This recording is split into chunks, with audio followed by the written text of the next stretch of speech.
For the first time in history, people and machinery are working together, realizing a dream.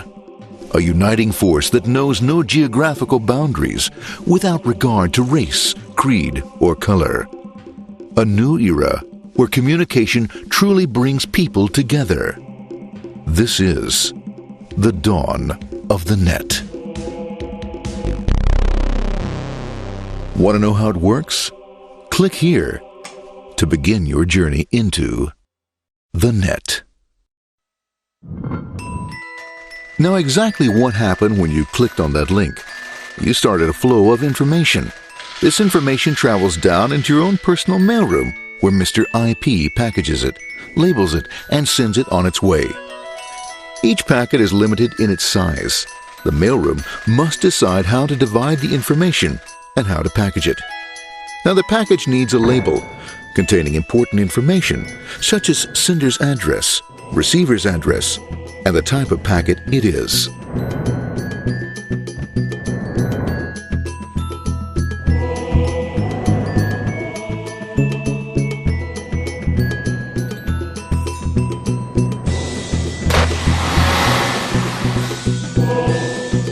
Because this particular packet is going out onto the internet, it also gets an address for the proxy server, which has a special function, as we'll see later.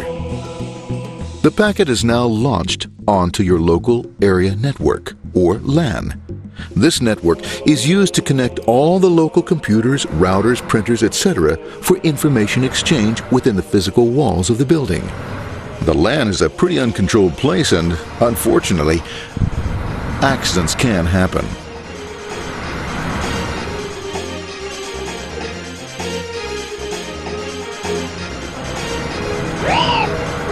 The highway of the LAN is packed with all types of information.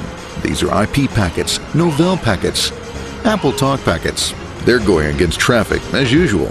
The local router reads the address and, if necessary, lifts the packet onto another network.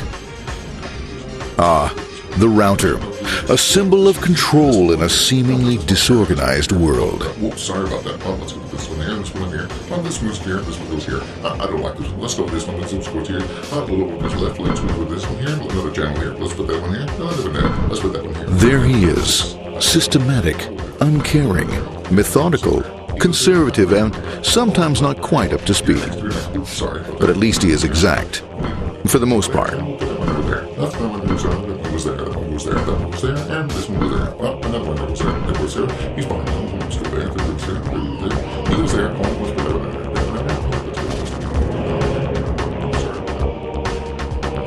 there. As the packets leave the router, they make their way into the corporate intranet and head for the router switch. A bit more efficient than the router switch plays fast and loose with IP packets, deftly routing them along their way.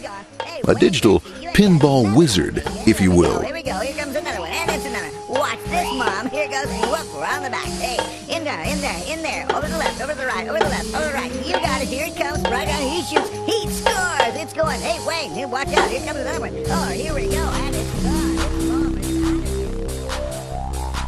As packets arrive at their destination, they're picked up by the network interface, ready to be sent to the next level. In this case, the proxy. The proxy is used by many companies as sort of a middleman in order to lessen the load on their internet connection, and for security reasons as well. As you can see, the packets are all of various sizes, depending upon their content.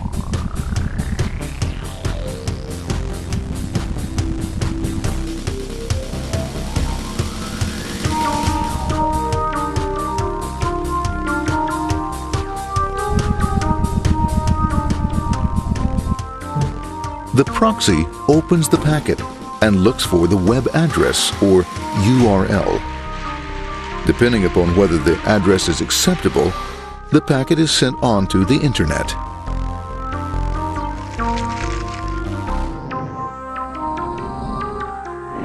There are, however, some addresses which do not meet with the approval of the proxy, that is to say, corporate or management guidelines.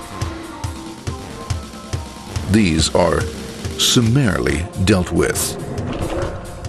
We'll have none of that. For those who make it, it's on the road again.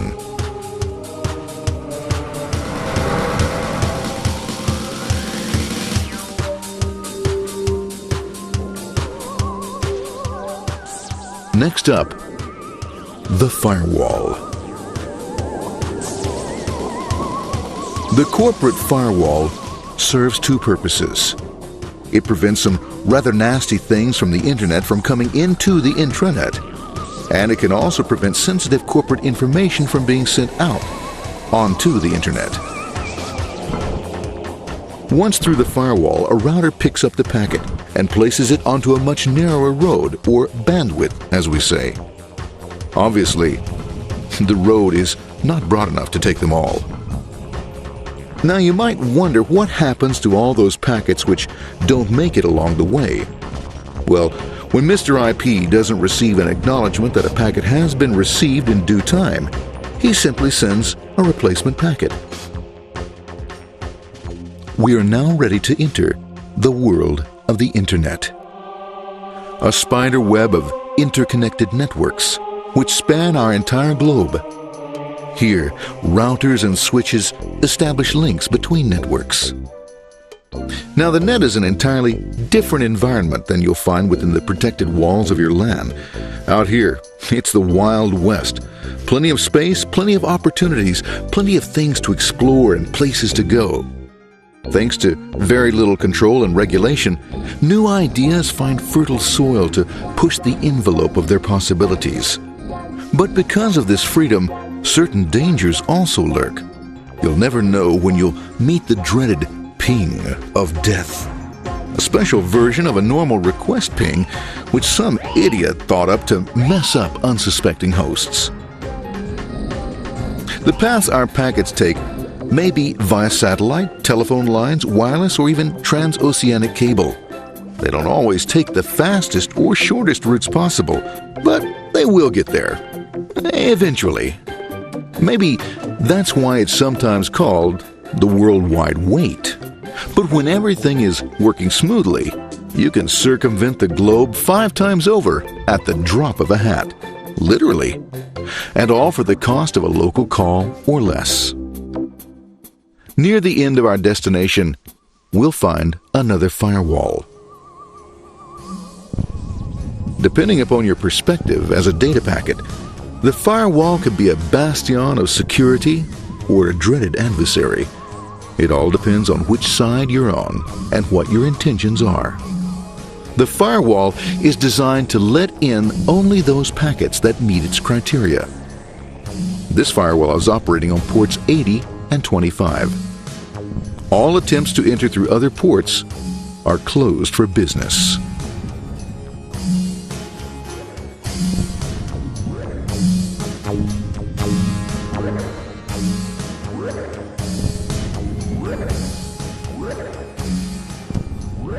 Port 25 is used for mail packets,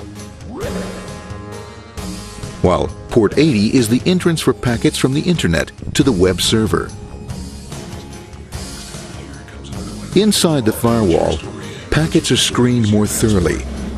Some packets make it easily through customs, while others look just a bit dubious. Now, the firewall officer is not easily fooled, such as when this ping of death packet tries to disguise itself as a normal ping packet. It's okay, go on, it's okay, no problem. Have a nice day, be out of here, bye. For those packets lucky enough to make it this far, the journey is almost over. It's just a line up on the interface to be taken up into the web server. Nowadays, a web server can run on many things, from a mainframe to a webcam to the computer on your desk. Why not your refrigerator? With a proper setup, you can find out if you have the makings for chicken cacciatore or if you have to go shopping. Remember, this is the dawn of the net. Almost anything's possible. One by one, the packets are received, opened, and unpacked. The information they contain, that is, your request for information, is sent on to the web server application.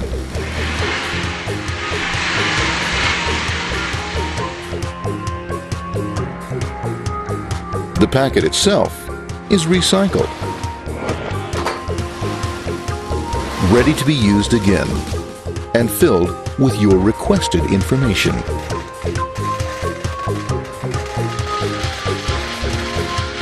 Addressed and sent out on its way back to you. Back past the firewall, routers, and on through to the Internet. Back through your corporate firewall.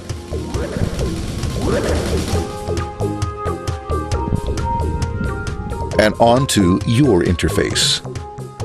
Ready to supply your web browser with the information you requested. That is, this film.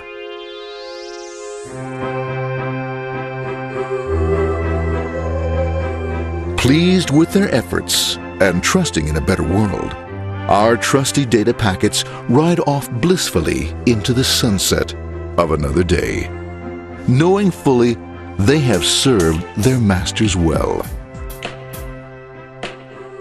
Now, isn't that a happy ending?